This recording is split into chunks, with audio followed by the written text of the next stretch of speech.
Enero 21, alas 5:13 ng hapon. Nandito po tayo sa Barangay Galban, dito po sa tinatawag na Pade-Pade. Nandito po yung lupaing pinagtatalunan. Opo, yung pong meron palayang nasira dahil inisprayan po ng pamatay damo. At nakikita po natin ang mga kabahayan. Opo. At ating pong makakausap po ang mga naninirahan dito. Ate, ano po pangalan ninyo? Ako po si Ginang Carmelita Dansalan Gadot. Ilan taon na po kayo? 74 years old po. Yung katabi po ninyo, ano po pangalan? Ako po si Regina Gadot, Dabliga Gadot.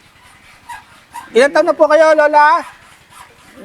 G85 na po sa September 7, 1941 po. Opo. At ang mga nasa likod ninyo, hindi ko natatanging Opo. ang pangalan, pero sila po ang mga kasama po ninyong naninirahan dito. Tama po ba, Aling Carmen? Opo. Opo. Pwede pong isalaysay, paano po kayo nakapanirahan po dito? Kailan po nasimula na may manirahan dito? Ang alam ko po, dating bukirin po ito. Opo. Pwede po pakisalaysay, Aling Carmen? Opo. Noong pong taong... Kailan kayo dumating ba? Ay, noong pong taong 1970, dumating po dito yung mga kapatid ni Feliciano Gadot na dalawa po. Tapos, sige, Ginoong Feliciano Gadot, ang aming amain, ipinamana po sa kapatid na mga babae itong portion na to. Hanggang doon po yung 4 na bahayan. Ipinamana po sa kapatid niya, then nung mamatay po yung mga kapatid, ipinamana naman po sa mga anak. Ito po sila ngayon. Pinamana lang po. Pero kami po, sa kahirapan ng aming tiyahin na si Juana Gadot, ibinenta po sa amin, karamihan po sa amin, ibinenta niya yung lupa. May mga, although hindi po notarize yung bilihan, handwritten lang po. Ayun. Ibig sabihin po, ang mga nanirahan dito, dahil pinamana at nakabili. Opo. Opo. Yun po ang totoo. Mga ilang kabahayan na po ang nandito? Sa ngayon po, Ka Diego, may 21 na pong kabahayan. Opo.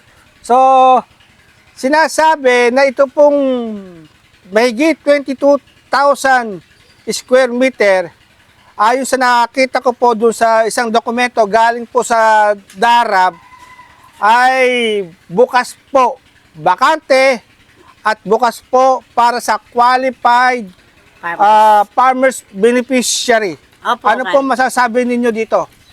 Opo, Ka Diego, dahil nung pong bukas po para sa lahat, sa mga qualified beneficiaries, especially yung mga nakaposisyon po dito sa matagal na panahon. Kayo po ba nag-apply doon sa pagiging beneficiary? Sa ngayon po, Ka Diego, hindi pa po kami nakakapag-apply kasi sabi po ni Maro sa amin, aantayin po yung desisyon sa DARAB.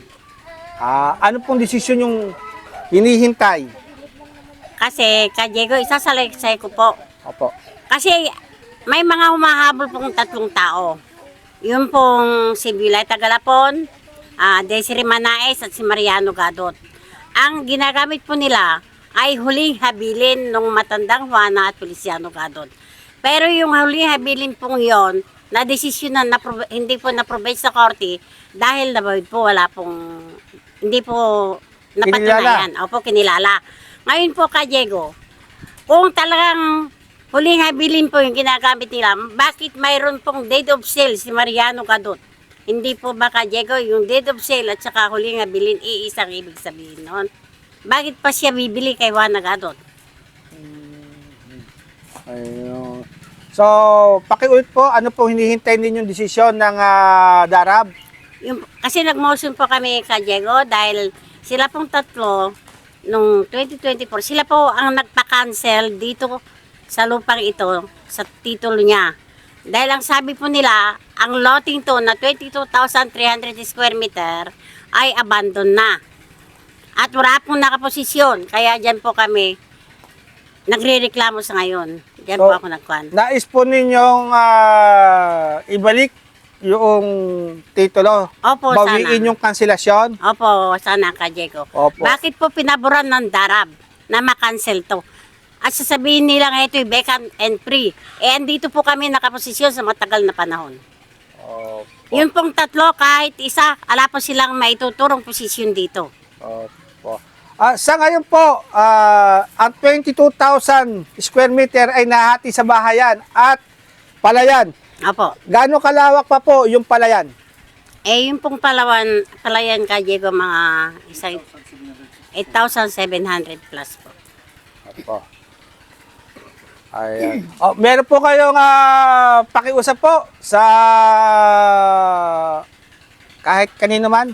Eh, una sa lahat ka, Diego, nakikusap po kami sa DARAB na kung pwede po sana kay Maro na magkaroon ng ocular inspection at hindi po sila pwedeng hindi po nila pwedeng i-identify si Mariano o si Desiree at si Violeta Galapon na sila ang entitled o qualified buyer's beneficiary dito sa amin. Maraming salamat po. Opo. Maraming salamat din po. Ayan.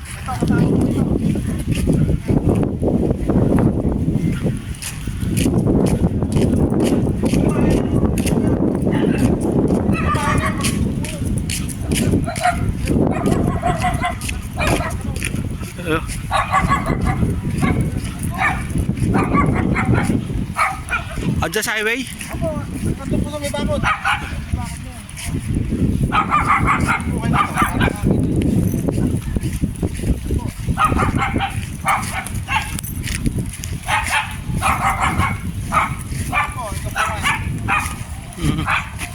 Ito yung 4,000 mahigit na ano. Ilang buhanin po po. Bagi to nung 22,000 square meter. Opo, 4,600 something po yata. Opo.